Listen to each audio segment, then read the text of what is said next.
Grande parte dos investidores que aloca capital no mercado acionário o faz pensando em receber renda passiva.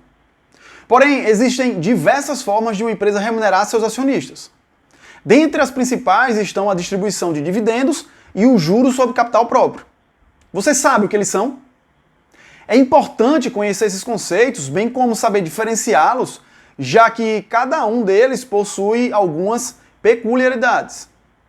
Logo, se o seu objetivo é alcançar a independência financeira e se tornar autossuficiente com a renda oriunda dos seus investimentos, você deve entender sobre o tema. No vídeo de hoje, você pode conferir o que são os dividendos, os juros sobre capital próprio e as demais remunerações que o investidor pode receber, como elas funcionam e as suas principais diferenças. Assista o vídeo completo e aumente seus conhecimentos sobre o universo dos investimentos. Vamos lá?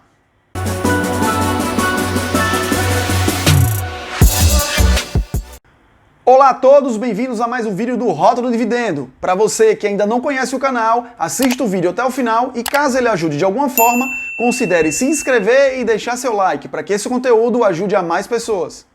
A política de remuneração ao acionista ou a política de dividendos é o que define o volume de lucros que uma empresa distribuirá aos seus acionistas. Essa política tem sustentação no Estatuto Social, que define o dividendo mínimo obrigatório que a empresa deve distribuir em cada período.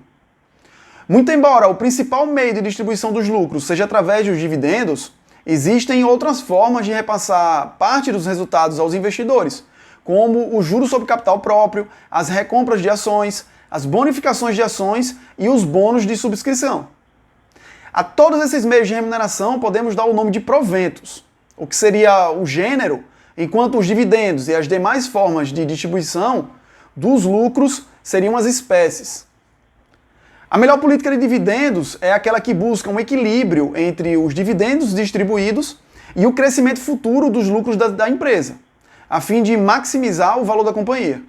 Essa decisão envolve diversos fatores e entre os principais estão o mínimo de lucros a distribuir durante determinado período, as condições para a distribuição de uma proporção dos lucros maior do que os dividendos mínimos obrigatórios, a forma de distribuição dos lucros, se apenas como dividendos ou por meio de JCP ou recompra de ações, por exemplo. O período de pagamento, se mensal, trimestral, semestral ou anual. A possibilidade de distribuição de dividendos complementares ou extraordinários, entre outros. A política de dividendos pode ter definições simples ou mais complexas, a depender das características da empresa, seu setor de atuação, a regulação a que ela está subordinada. Elas podem fixar o valor mínimo obrigatório e vincular ao resultado do lucro líquido ajustado. Podem ainda acrescentar outros elementos que influenciarão no montante a ser destinado aos investidores, como, por exemplo, a perspectiva de crescimento, a necessidade de capitalização, a possibilidade de uma mudança fiscal, deixando a decisão sobre o volume efetivamente distribuído a cargo do Conselho de Administração. As empresas costumam ainda utilizar outros parâmetros para fixação de proventos, como por exemplo, o EBITDA, que seriam os lucros antes dos juros, impostos, depreciação e amortização, ao invés do parâmetro lucro líquido ajustado. No que se refere à periodicidade, a distribuição dos lucros de uma empresa pode ser feita de diferentes formas, levando em conta a sua política e as deliberações do Conselho de Administração. As formas mais comuns são a distribuição regular, intermediária, complementar e extraordinária. A distribuição regular são aqueles em que a empresa define previamente o tipo de provento, o valor por ação e o prazo de pagamento.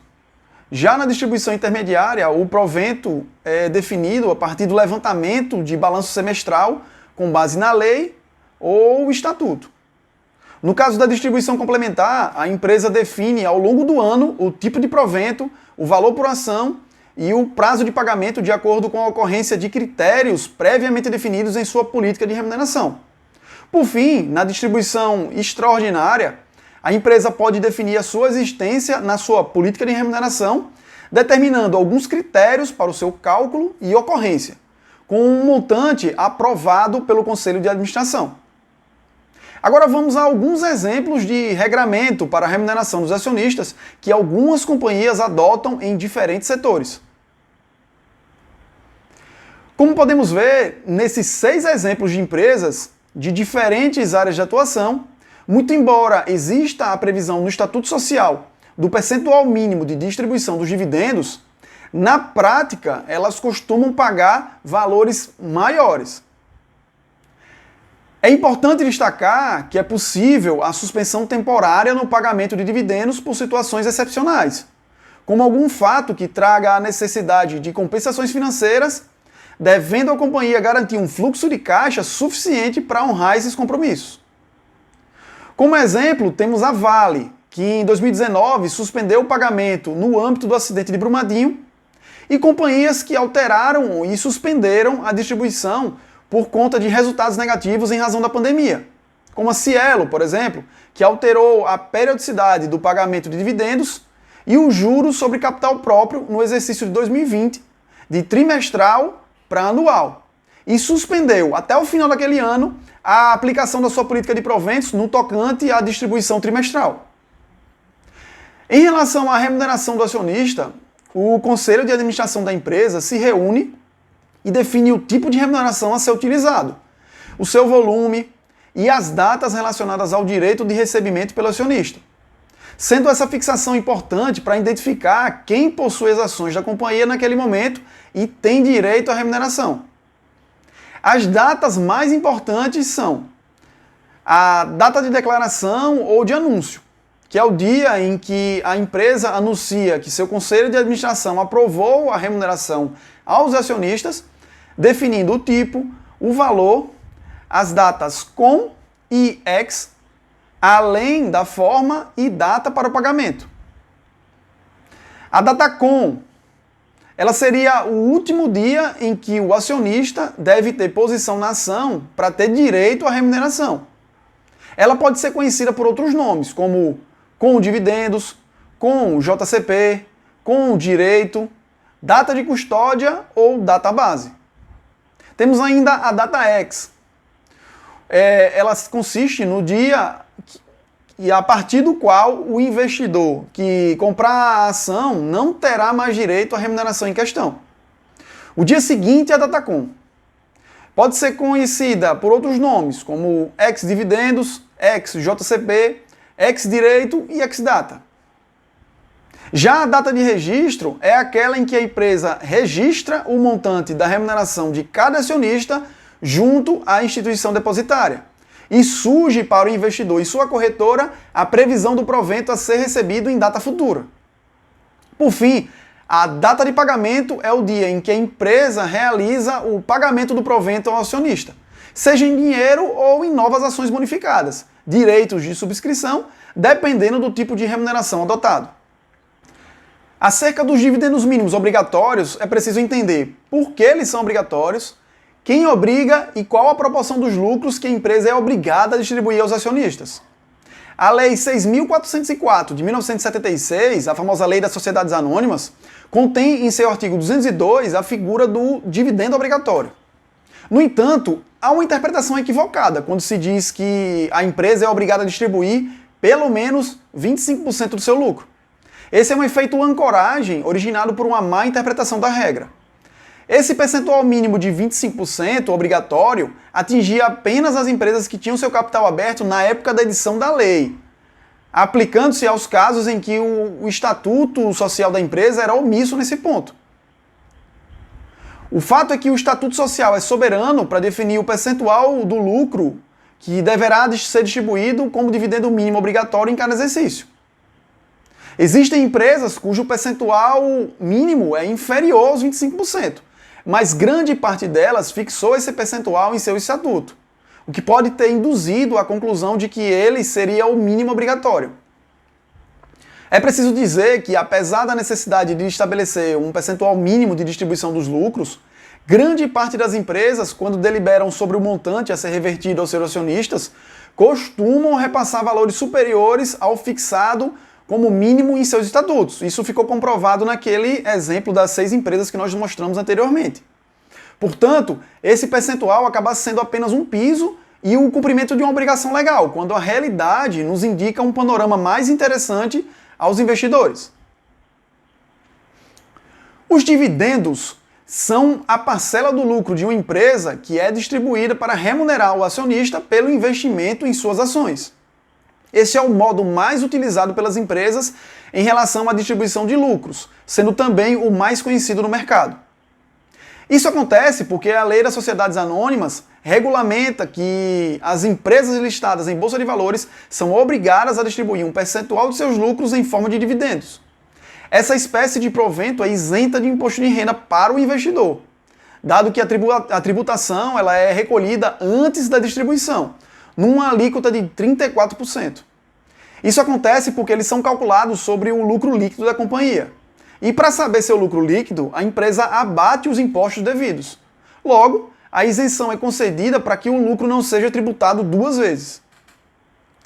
Vale lembrar que o vídeo explicando os indicadores que servem para entender melhor a rentabilidade dos dividendos, como payout, dividend yield e dividend on cost, estará no card logo acima e o link para ele também estará na descrição do vídeo. Os juros sobre capital próprio.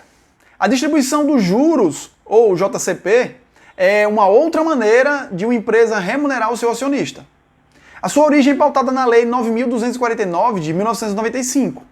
E foi criado com o objetivo de reduzir a carga tributária sobre empresas e impulsionar o mercado de ações. Em razão dessa lei, foi permitido que as empresas distribuíssem parte dos seus lucros antes de recolherem os impostos. Dessa forma, ela recolheria menos impostos e o investidor teria diferentes formas de receber renda passiva. A partir do momento que a empresa percebe lucro, ela poderá distribuí-los como JCP, seguindo sua política de remuneração. Com base na lei, é permitido que ela lance o valor que será distribuído a título de JCP como uma despesa. Com essa autorização, os valores pagos como JCP não entram na base de cálculo do lucro líquido e, assim, não são tributados na empresa.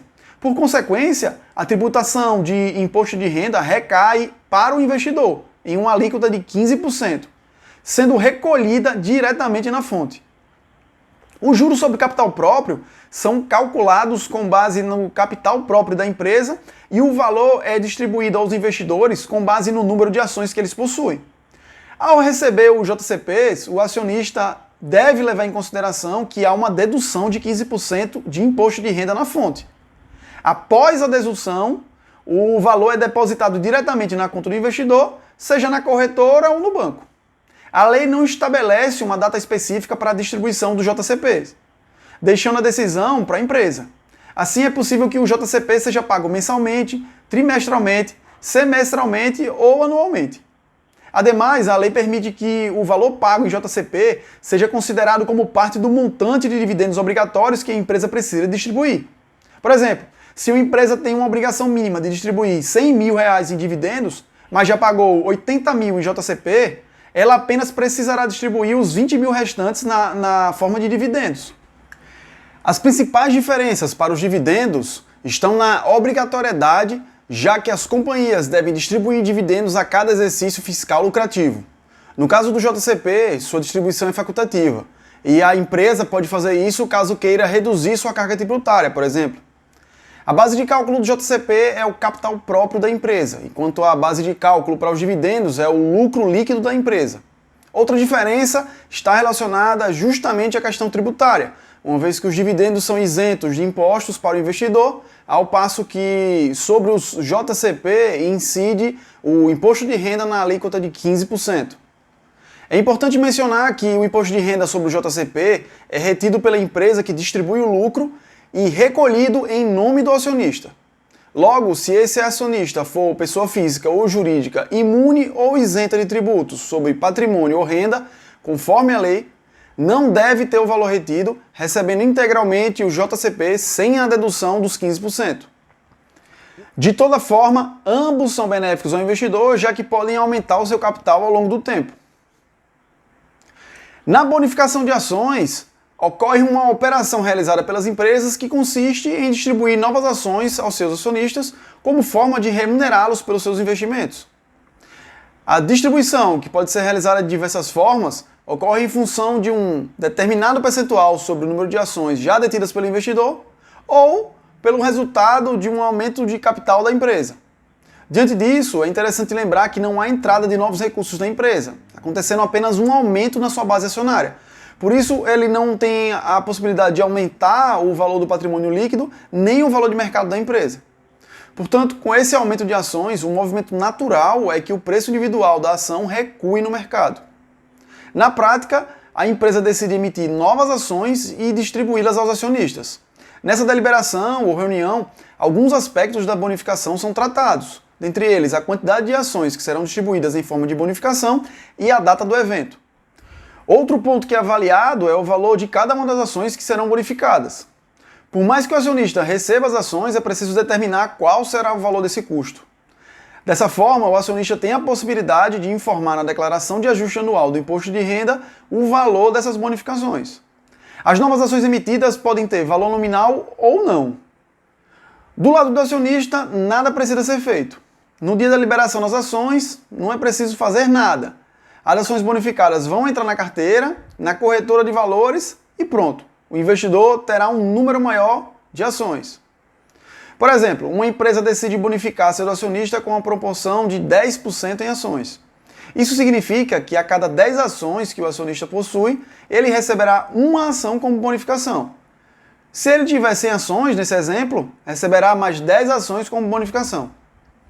A empresa, por vezes, as emite para remunerar o investidor, dar uma maior liquidez ao ativo e proporcionar ao acionista um maior espaço de valorização do preço ao longo do tempo.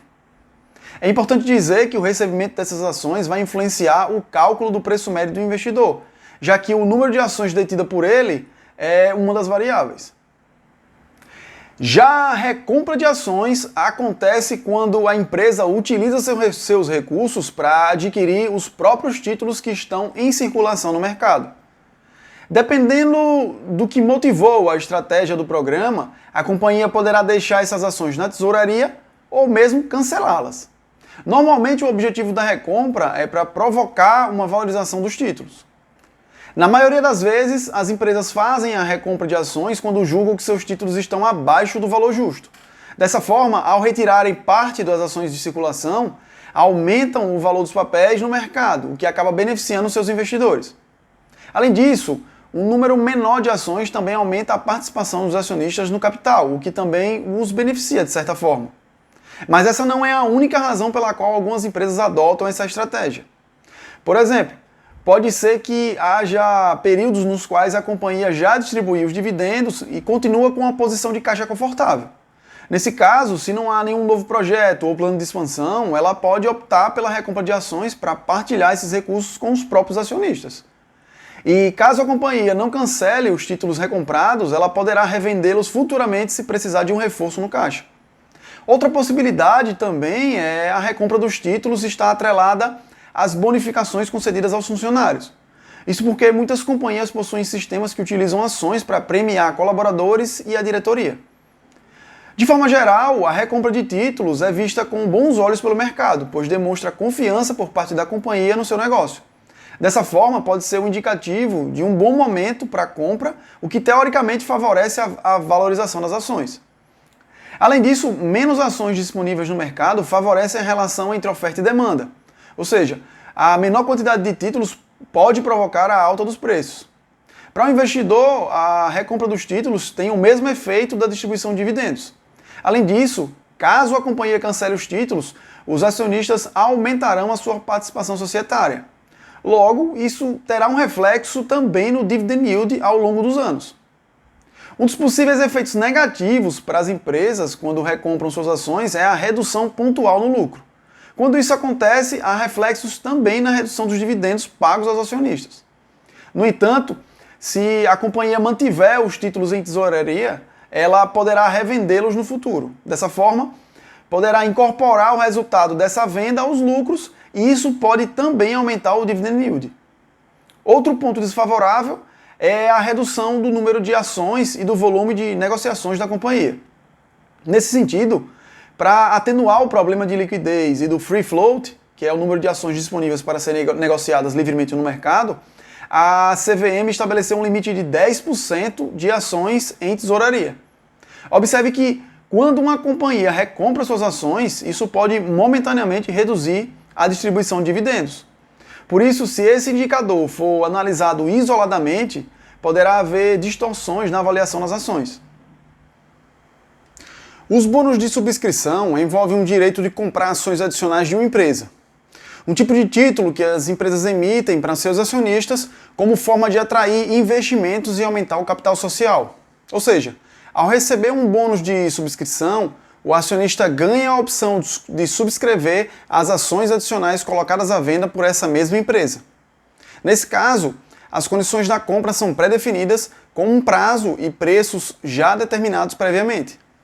Por regra, quem decide se haverá a oferta desses títulos é a Assembleia Geral de Acionistas. Porém, o Estatuto da companhia pode estabelecer o Conselho de Administração como responsável pelo tema. Nesse caso, a exigência é que o limite do capital seja respeitado. Após definida a emissão dos bônus, o fato deve ser informado ao mercado. Dentre as informações que precisam ser divulgadas estão a data de vigência do título, o preço do exercício e o prazo limite para negociação. Após receber o bônus de subscrição, o acionista pode fazer 3 coisas. A primeira é vender os títulos no mercado secundário. Como se trata de um título negociável, é possível comprá-los ou vendê-los na bolsa, assim como acontece com uma ação normal. E por ser um título ao portador, o investidor que adquire um bônus de subscrição recebe para si os direitos de subscrever as novas ações. A segunda opção é exercer o direito de subscrição. Dessa forma, pelo preço sugerido e dentro do prazo de compra, o acionista adquire as ações da empresa. E a terceira opção é não fazer nada. Se o detentor do título não optar por não exercer o direito dentro do prazo, esse direito deixa de existir e o papel perde seu valor. Ou seja, o bônus de subscrição vira pó. Se o título tiver sido comprado no mercado, o investidor não será restituído pelo valor pago. A vantagem para o investidor é ser uma forma de manter a sua participação na empresa dentro da mesma porcentagem, garantindo que ele continue recebendo dividendos dentro da mesma proporção. Por outro lado, negociando o bônus de subscrição, o investidor consegue levantar uma pequena quantia com facilidade. A fonte de informação mais confiável para dados relacionados aos proventos é o site de relacionamento com o investidor da empresa. Lá você pode encontrar diversas informações, como os resultados financeiros e a política de remuneração do acionista. Basta fazer uma pesquisa por RI mais o nome da empresa que lhe interessa. É também interessante para o investidor que ele cadastre seu e-mail no site de RI das empresas que ele investe para receber os fatos relevantes que forem divulgados ao mercado de forma imediata, mantendo-se atualizado sobre o pagamento de proventos e outras informações que facilitam o monitoramento da qualidade do ativo. Dividendos são uma ótima forma de obter rentabilidade no longo prazo. Cada investidor tem seu perfil, mas uma estratégia de investimento em dividendos pode trazer um grande retorno a depender da empresa escolhida. Comprar ações é se tornar sócio de uma companhia, e a rentabilidade está atrelada ao desempenho dela no mercado, o que exige buscar informações sobre a mesma. Quanto mais lucrativa e bem posicionada, menos risco haverá no investimento e maiores serão os retornos. E aí, já recebeu algum dividendo esse mês? Tem alguma dúvida? Deixa aqui nos comentários. Por hoje é isso, se inscreva em nosso canal e até o próximo vídeo.